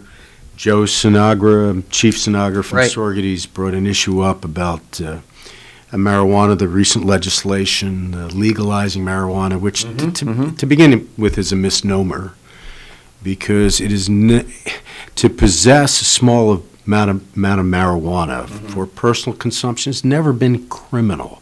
It's never been criminal. It's a violation, same as a traffic ticket. Interesting. In fact, you can be penalized for some traffic tickets more harshly than the Personal old possession? a roach, whatever Yeah, you call yeah. it. I don't Yeah, do you don't. marijuana, but whatever the marijuana is, if it's a small amount, more than one roach, it's in the past. It was always a violation. You could fine the person, I think, $50 the first time, $100 the second time, and then you could never get fined more than $100 after that. Most of those cases, you didn't even get a fine. They were adjourned to contemplation. small amounts. dismissal. Small amounts. Personal consumption. Never criminal. But in order to pass this legislation, just like defunding the police, you have to villainize the police. You have to villainize those Right. individuals. Involved. It's all part of marketing. Yeah. So I did, and I know as a former prosecutor, as a judge, I would see vehicular homicides typically related to the consumption of alcohol to a level you were intoxicated, but also the impact of drugs or alcohol. One of those frequently that I would see would be impairment from marijuana. And I would have some of the best forensic pathologists testify at these trials to demonstrate how marijuana, when ingested within a certain period of time, of the time of the collision, would dramatically impair the person's ability to operate the vehicle, to react, judgment, reaction time, all of it. But when all of this came out, I know that it has been legalized in marijuana. As a former prosecutor and a judge, I really had problems with the legalization. Principally not because of the evil nature of marijuana, but the impact it will have Societal. on kids and the impact it will have on people that drive vehicles. And so I pulled out from that time some research, and it's somewhat interesting. I'll just kind of highlight it and stop me at any time. No, that's fine. New report from the Journal of Studies on Alcohol and Drugs, and these are not fly-by-night. conservative think tanks. Yeah, right. Or fly-by-night organizations. Yeah. Number one, they found between 2010, 2011, 2018, 2019, significant increases in 7th, 9th, and 11th grade students of marijuana usage after the legalization. Further, Nevada, Oregon saw similar trends. Once legalized, youth marijuana usage significantly increased. In Colorado, the annual rate of marijuana-related emergency department visits increased by 62% from the time of legalization. Colorado, toxicology reports of adolescent suicide victims showed increased marijuana usage, and marijuana has been linked to schizophrenia, depression, and anxiety. Colorado, after legalization, marijuana impaired driving deaths went up 150%. Under the JAMA psychiatric study in 2019, adolescent cannabis consumption was associated with increased risk of developing depression, suicidal behavior later in life, even in the absence of some other premorbid condition. By the way, this is a legislative Gazette. What I didn't know, what in God's name is the Legislative Gazette? When I first read this, I said, oh my God, it's another right-wing Sean Hannity or something. Yeah. Well, here's what the Legislative Gazette is a nonprofit, nonpartisan news organization with a mission of keeping New Yorkers informed about the politics, policy, and people of state of New York government. Oh, sure, it's a right-wing. Right. The newspaper is published as an educational project under the auspices of the Digital Media and Journalism Department at the State University of New York College of New Paltz. It's our backyard. So, it's not just our backyard. It's not exactly, it doesn't, New Paltz College is not reputed of necessarily being a right-wing organization. No, not at all. Further studies go to say that the perception now after legalization that teens have about the marijuana, it's not perceived to be bad anymore, which will increase youth. Marijuana-related fatalities have increased significantly. That's from the Traffic Safety Council. Again, these are legitimate places. As alcohol, since the legalization of marijuana, as alcohol-related impaired drivers have decreased. Interesting. The same survey compared the percentage of drivers who had drugs in their system never show a significant increase in individuals driving with impairing drugs. While the presence of alcohol declined from that period of time, from 12% to 8%, the presence of marijuana rose from 8% to 12%. Perceptions are bad. Here, the New York Times went through the dangers of marijuana use. Marijuana is dangerous, and there is a link between its use and psychosis. This is the New York Times. Anyway, it goes on and on that the dangers of this. And I do understand. I believe, and always have, that if marijuana is medically necessary to treat... And it's been that. And it has been. Right. They've and used most it certainly prescribe it, control it. Right. But to legalize it because it's a popular thing to do or to gain tax revenue... Yeah. And even the tax revenue idea, I understand in New York State, as proposed by our legislators, Governor Cuomo, they're going to tax marijuana 20%, and that will allow us now to regulate the dangerous marijuana. Come on, folks. Yeah, the people that are going to buy marijuana, if you have to pay a 20% surcharge, they're going to find sources that are not controlled and regulated. Right. So there are real problems with this. Yes. And unfortunately, like much legislation, it became politically expedient.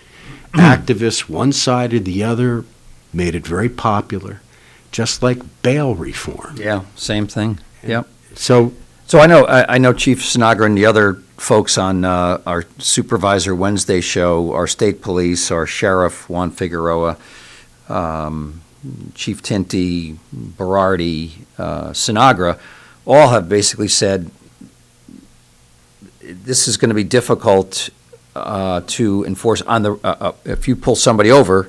There's no roadside test at this point.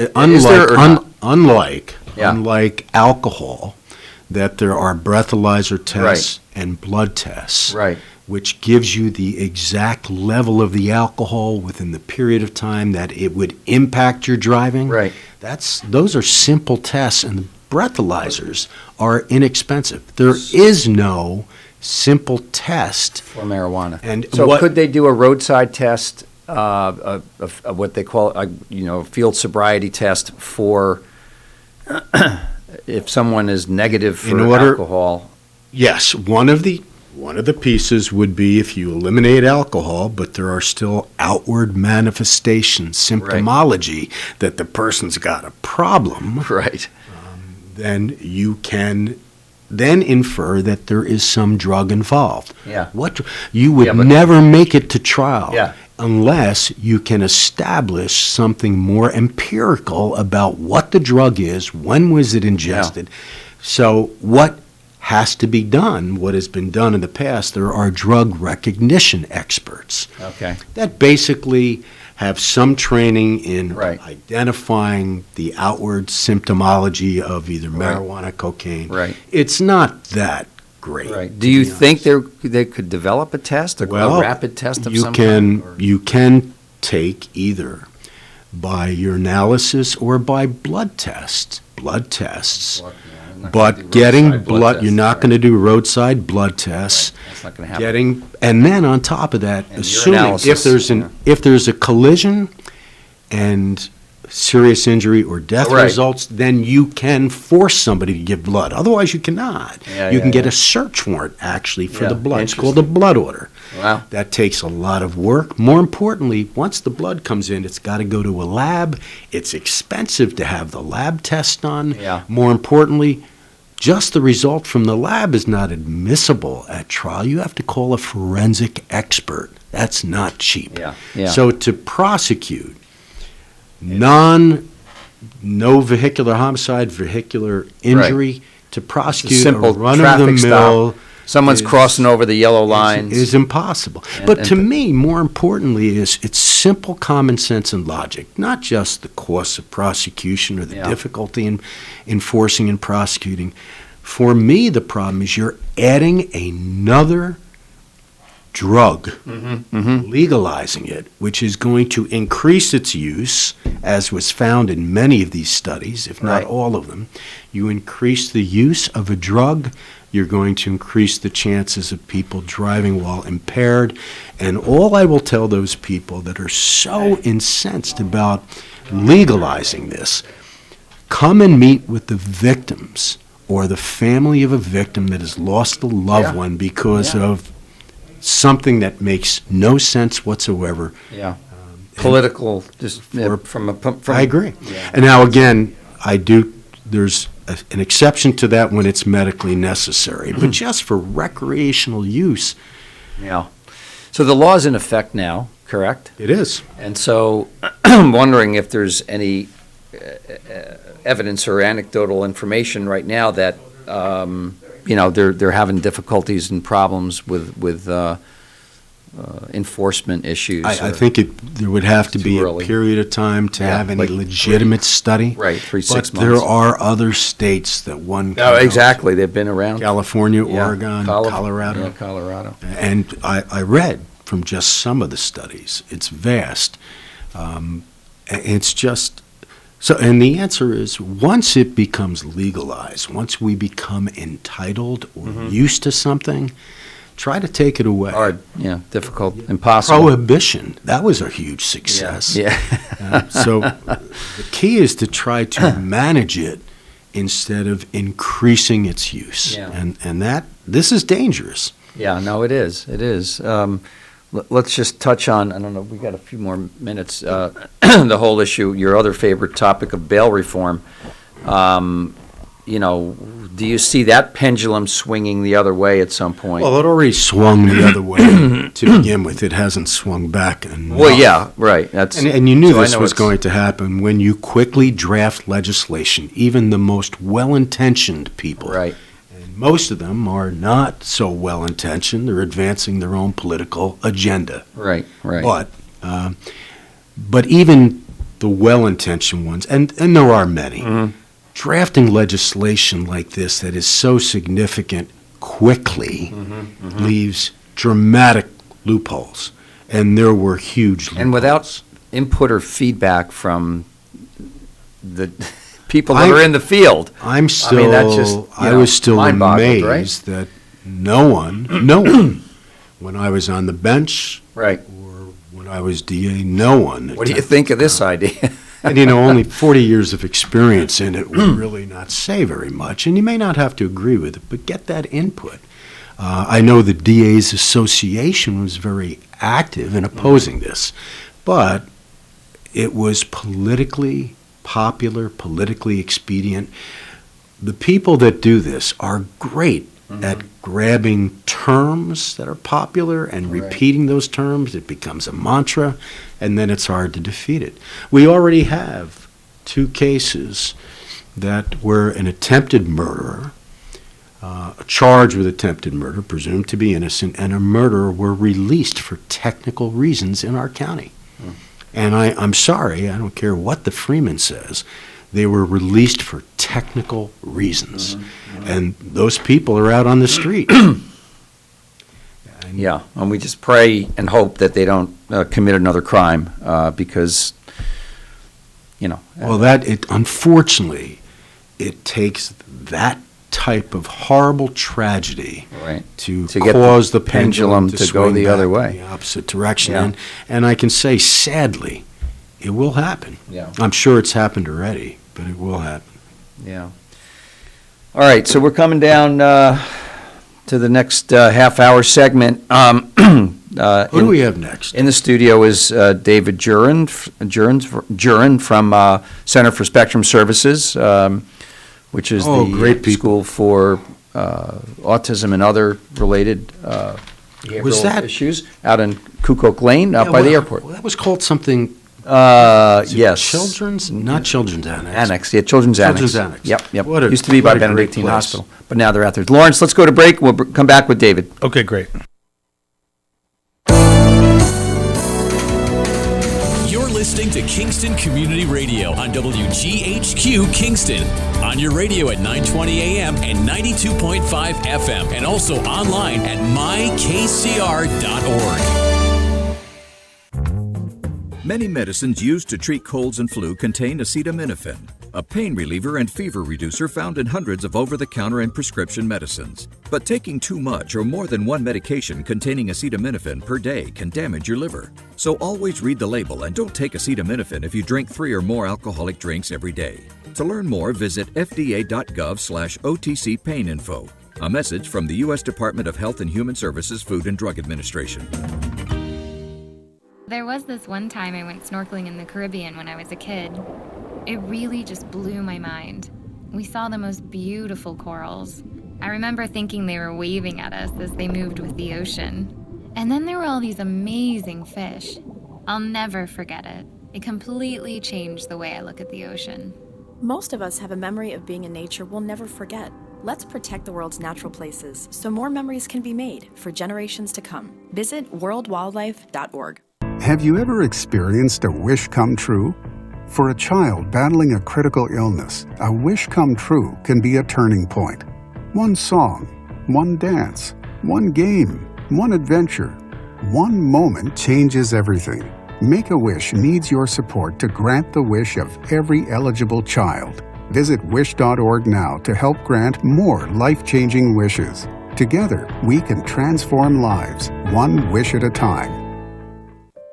Someone in your town, at your school, or where you work is suffering from Crohn's disease or ulcerative colitis. They're dealing with excruciating pain and days when they can't even get out of bed. Chances are someone you know has Crohn's or colitis. Someone like me. I'm Amy Brenneman, and I'm asking you to support the Crohn's and Colitis Foundation of America to help millions of us cope and to find cures. Visit ccfa.org today to learn more. Help someone you know get back to their lives at ccfa.org.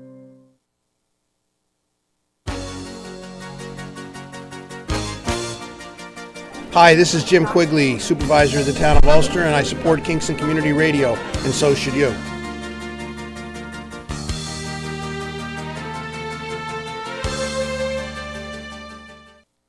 This portion of Kingston Community Radio is brought to you by Ulster Savings Bank. Visit their newest branch, conveniently located at the Ulster Commons Plaza in Lake Katrine.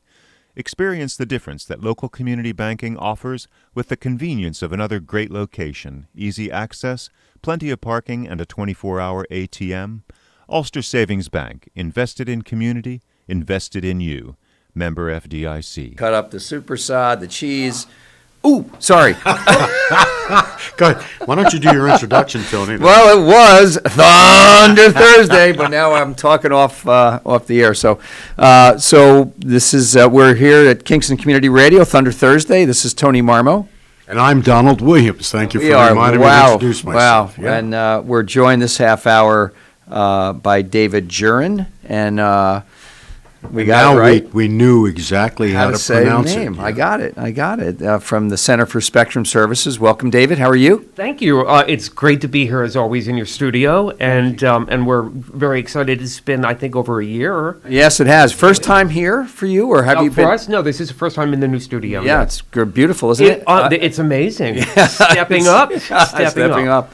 Yeah, the old place was a little dark and dank, and this is like Notice the real deal. We actually have soundproofing too. Yeah, this does really look professional. It does. It is. So tell us how things are going at Center for Spectrum Services, and your position, I know, is your Director of Development and Community Relations. Community relations, public relations. Right, That's what I do. right. And a lot of people are not sure what development means. Right. Nonprofit work, Gotcha. and it doesn't mean child development. It means fundraising, and fundraising and event planning. But public outreach is what I do also in terms of reaching out to the community for helping to fund us and to get more information about the amazing work we do with Hudson Valley children with autism.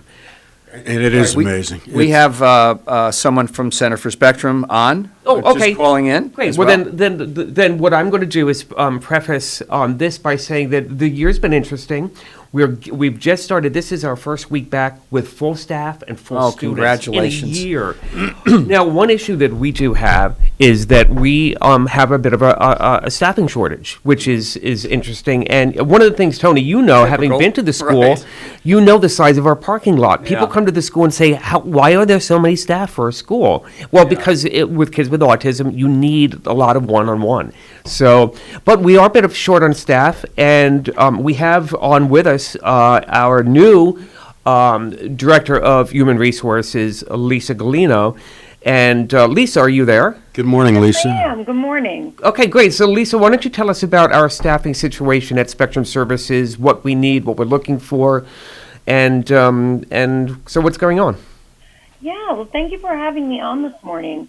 Essentially, as you've heard across the country, there are real shortages for positions that are paying under $17 an hour.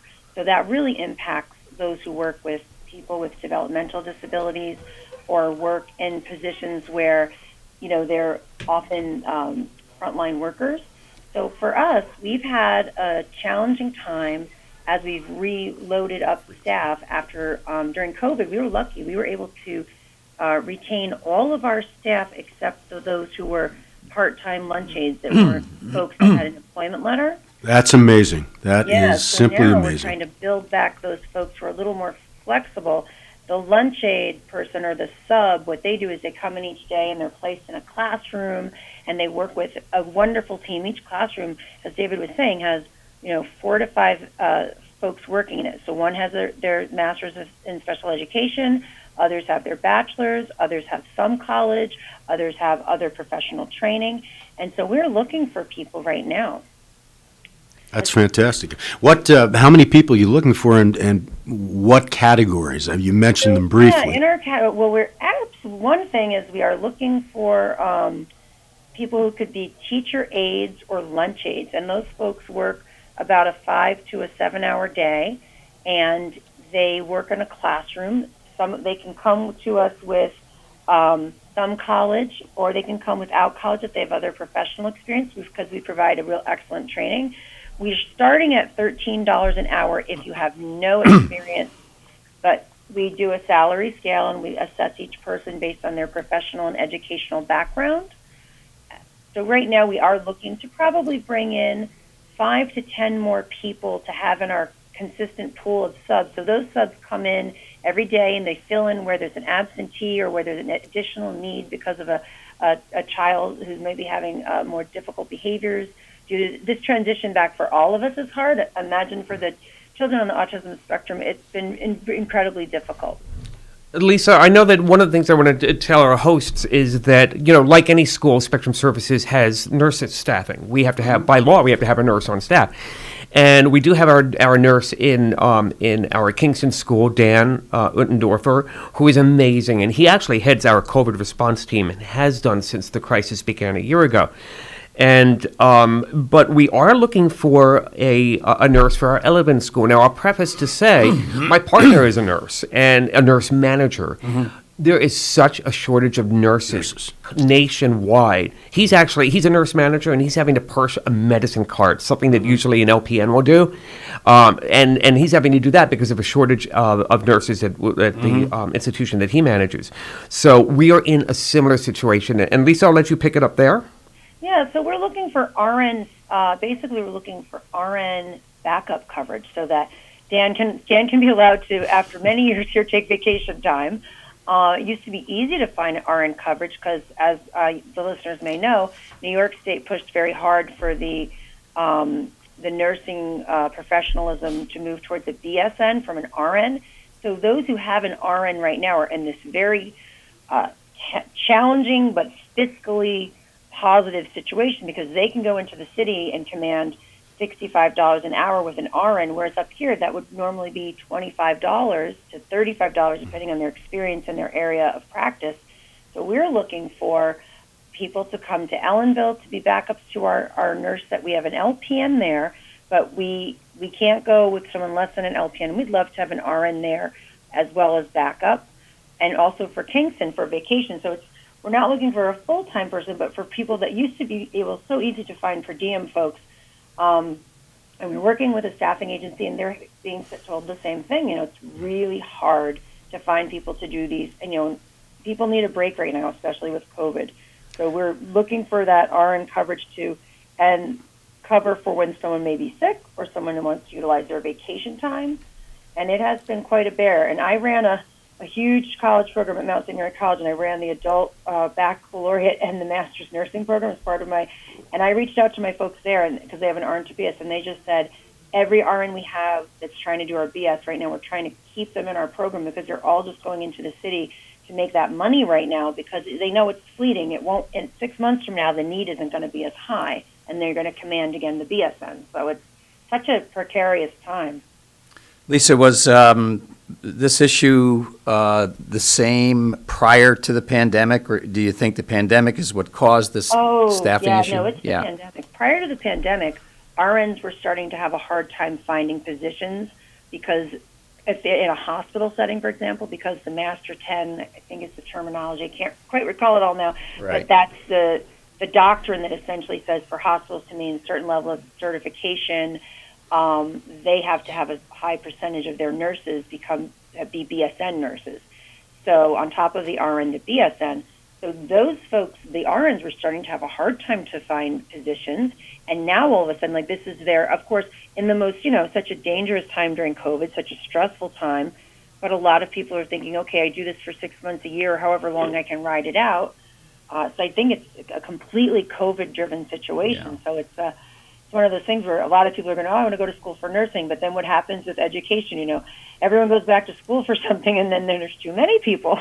With nursing, I think that it wouldn't be, in this area, in a year, we would be doing much better.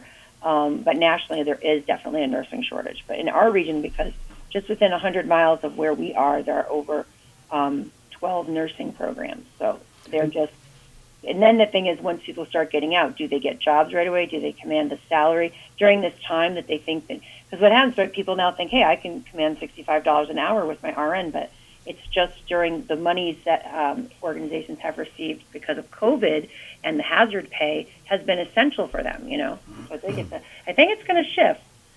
But we really are, we're so appreciative of everyone's work that they're doing. We understand why, of course, if you could command double your normal hourly rate, why wouldn't you do that? But it is during, a very scary time.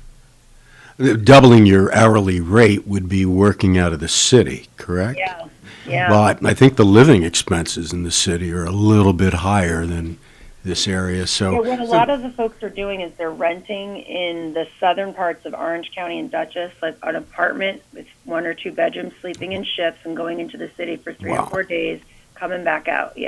So we are again looking for class aides, classroom assistants. We're looking for the nurse. So the real big ongoing push for us is always these classroom aides and the lunch aides, because they really help support the teaching staff with the children, and that's an ongoing need.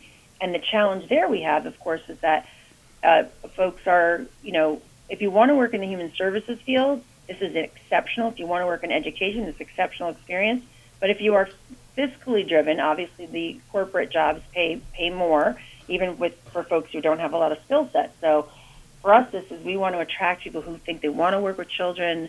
They want to be either a social worker, a counselor, a teacher, so that or a speech pathologist, an OT. We also are looking. Another big one is that we're looking for a physical therapist.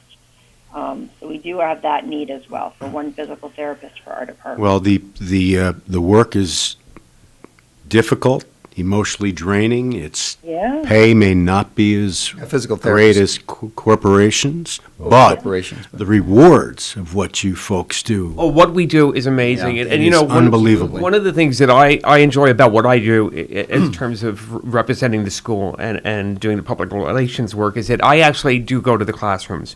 I actually spend time in them, and I know so many of the children's names and our students' names because each of them has a story, and each of them is different. They say that if you meet somebody with autism, you've met one person with autism. Right, exactly. Everybody is different, and they are, and that's why it's called a spectrum disorder because no two students are alike, and each of them are amazing, and I've connected with them, their families. And their families are just brilliantly beautiful. I mean, they're just the support that they get. And it's a triangulation between the student, our classrooms, and the parents and the families. And this is where we gain such success with our students. We've been doing it for 45 years. This is our 45th anniversary. It used to be the Children's Annex? You are right, yes. It used to be the Children's Annex. The name changed about a decade ago. Okay. And so, but Spectrum Service is more, because we weren't an annex. We weren't associated or affixed to anything. And so the name changed. Good point. So, but the past year has been one of great change for us and great flexibility shown by our leadership team. We formed immediately a COVID response team that worked. When we were first closed, that first day, I remember we were sitting there listening to the county executive say that all the schools were going to close for the next 2 weeks. And I was sitting there with some of our key staff listening to this and watching our staff put the students on the buses. It happened on a Friday, right? And I was watching these, and I got a little misty-eyed, thinking, when are these teachers going to see these students again? Yeah. And it wasn't for 9 months. Yeah. And at least in person, because we quickly, in the 2 weeks preceding that, like all the other school districts, we moved really quickly into setting up a platform for online learning. Yeah. Not the best, but we were able to do it. Not the best for regular or for kids who are neurotypical is the term we use. That's a good term. Oh, it took me a while to learn it too. Like neurotypical, and so our students are not neurotypical, but yes, you're absolutely right in terms that our students really regressed, and we heard that.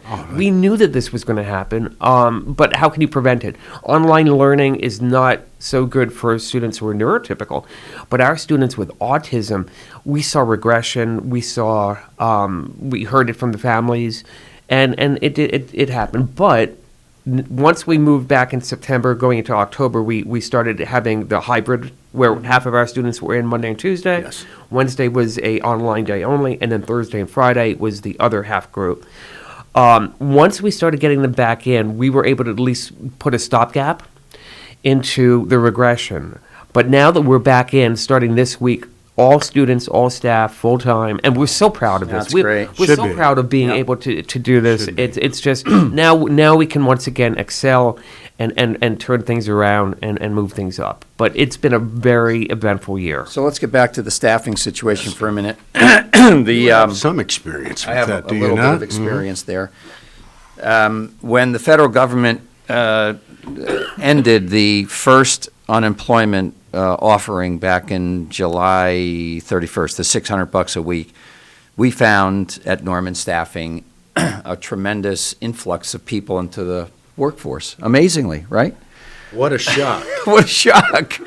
And then, much to our chagrin, when they reinstituted the $300, it really affected, as Lisa was saying, those hourly rates of $13, $14, $15, because you can be laid off for one day and get $300, or the whole week and get $300, and it's a deterrent to getting people back to work. You know what's interesting, as I learned on NPR, another radio station, is that actually the people who are not returning to work are not doing it because of the $300. It's because of how much things have shifted, where if they've moved because they're homeschooling their children essentially, online, they can't afford to work and take care of and pay for child care. Mm-hmm. That's one of the largest reasons. It's not necessarily the unemployment. Yeah, it's probably. Respectfully, Lisa, I'm not sure that I would agree with that wholeheartedly. I'm sure that is one of the reasons. 30% of women have not returned to the job market who were professional women, which means associate's degree or higher, due to the choice to be home with their children and looking financially at where, how much they're going to have to pay. Because imagine you're paying a tutor, not just a babysitter, to help you with this online learning for so many folks is so challenging. And so a lot of families have kind of readjusted to say our children have gotten, not just academically behind, but emotionally and socially. So they've made those decisions. And those folks who are, if you think about, how would you, if you make $13 to $16 an hour, pay for a $25 an hour tutor? Right, doesn't work. Right. So, and the question is, the people that shut the schools down. Getting jobs now. That should be. They should flip it. Right. And the question is, the people that shut the schools down. Right. Did they take any of that into consideration? No. Well, I think they were looking at it from a health and safety standpoint, which at the beginning, I think a lot of folks took themselves out of the job market too. They didn't care about unemployment. They just, said, I'm not going to be exposed. Yeah. So the federal unemployment stops September 6th. Schools are going to be probably reopening. So my unfortunate prediction is the next couple of months in the summer are going to not be easy for the employment market. It's just, there's 5,300 people unemployed in Ulster County, and there's, believe me, there's more than 5,300 jobs. I want to underscore what Lisa said earlier, in that due to PPP, we were able to keep almost all of our staff employed. Right. And that was a big feat, and it took a lot of work on our controller, on our director, Susan Buckler's, lots of work involved. I'm sure you know how much work. Yeah, no, she's amazing. But we were able to keep basically all of our staff. And one of the real interesting things is that, like you were speaking of, that number, Tony, is just so astonishing. We have a direct connection with the head of the county level, Thomasine Oliphant. She's the director for the Department of Labor here. And we went in and we took every one of our job descriptions, we uploaded it to them, and those folks are helping us as they reach back out to people whose unemployment is about to run out. And they are really sharing that a lot of people would like to come back to work, but they don't know that they could afford the summer camp. They don't know that they can afford the educational. So I'm hopeful that, over the summer, with people behaving safely, that we will have a shift in the fall, like you're saying, that because the summer is going to be really hard on folks. Mm-hmm. Right. And especially our organization, because you have to remember that unlike neurotypical school districts where they all have summer break, our students on the spectrum, we can't let them backslide. So our school program is as full as it is. 12 months. It's 12-month well, I wouldn't say 12 months because there is about 3 weeks in the summer in between the two sessions, but we can't let them regress. And so our school is open almost year round. Yeah, interesting. Yeah, no, it's not an easy time, and I have to tell you, we see this in almost every single job sector. It doesn't matter.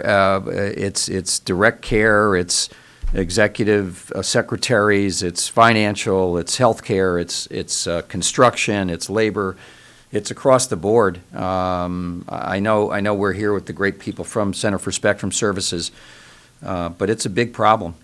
Lisa, what people that may be interested in those positions you're referring to, what is the best access they have to the qualifications they have to have, the training, the experience, the background? And some contact information. They go to our website, which is www.centerforspectrumservices.org. I know it's a mouthful.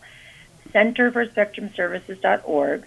they can go online and do the application, which then that application allows us to do a background check, and then if they fill it out and it looks like they might be a good candidate, we check references, then we do 3 background checks because they're working with children. We do DOJ, OCFS, and IntelliCorp, and we interview them, and hopefully we are starting to see a few of all of the fruits of our incredible outreach labor. Like yesterday, I had a college student who I spoke with 2 months ago fill out the application. She's like, I was just so busy, and I wasn't sure if I could be in a school or not. I was too afraid because of COVID. So we are seeing a little bit more energy coming from those returning for summer, but we really want people, Tony, that live around here for a year that want to work. Because think about the education and training. Every time we get a whole group of wonderful new young people, we train them, then they go back off to school in September. So those who go to school locally at Ulster Community College or BARD, or who live locally year-round, we love to have them. And they can also call me. Anyone can give me a phone call at 845-336-2616. That's 845-336-2616, extension 154. And I can, tell them a little bit about us. And, there's some videos on our website. We have a lot of information. So there's a variety of ways. They can't just come here anymore and get an application because of COVID. I think maybe, though, now that I said that, Tony, I'm going to put some outside on a table with a rock on them. Yeah, I don't blame you. But, any way to get it, Lisa. One thing true is that, as I said, with so many cars in the parking lot, we actually employ 150. Yeah, that's a lot. People in our area. It is a lot for what would normally be considered maybe a smaller school, but right. And so normally we would have 200. That's the thing. Normally so. Yeah. And our staff safety and our student safety has always been primary, number one, even before COVID, but COVID with more. So what's really interesting and something to underscore is how careful we've been in reopening, when we do it, how we do it. In terms of PPE, protecting our staff and students has been the key. So what's interesting here, and a point I'd like to underscore, is that since we reopened for all of our staff in September, the students came back in October, since we've been open since September with all of our staff, we have not had one single transition of COVID between a staff member or a student. No, there's not been one transfer of virus. Yeah, that's fantastic. At all. So we're kind of coming down in time here. So thank you for having me. Yeah, final thoughts, Lisa. Thank you so much for you want to give helping Center for Spectrum Services get more exposure in the Hudson Valley. Yeah, well, we appreciate all you do. It's a great and necessary school. And I know your catchment area, or the area that you get students from, are far and wide. 32 different school districts in the Hudson Valley. Yeah. 32. Yeah, that's huge. That is. So, and you have a great dedicated board. I know some of the board members personally, great people. My former partner here, Scott Harrington, was the president of your board for a while, I think, and on the board, and certainly the staff and the founders, Jamie and Susan, have done an amazing job over these years developing it.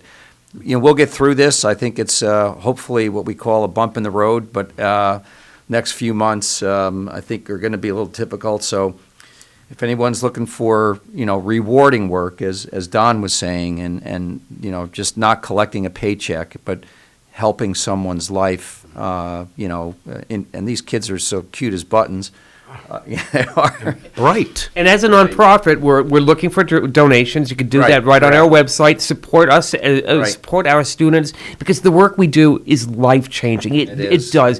It so puts these lives on a different course than they would have taken otherwise. So it's really important. And also life-changing for the staff. Indeed. Yeah. It's amazing. Yeah, it's great. So, Lisa, thank you for doing all you're doing. I know it's not easy, but keep at it and keep turning the stones. Figure out no stone left Every day unturned. I think of a new strange stone. All right, Lisa Galina, thank you. Thank you, Lisa. Really David Jurhen, thank you very much for all you're doing and what you've done for the community. How long have you been in this job now? Oh, I've been here for 6 years. Oh, okay. You're a veteran. Well, it would seem so, but it doesn't seem that. We've got employees who have been there for a lot longer than me. No, I know that. But thank you again for having me, Don and Tony. It's just like always nice to come and visit and talk about our students. Same here. We'll keep you in the loop, and everyone, have a great weekend out there. Be kind, be safe, and help somebody out less fortunate. Go. Instead of being part of the problem, be part of the solution, Don, right? That'd be remarkable. All right, folks. Just don't do the thunder. Yeah, no thundering. No thundering. Yeah. David, thank you. Yep. Lost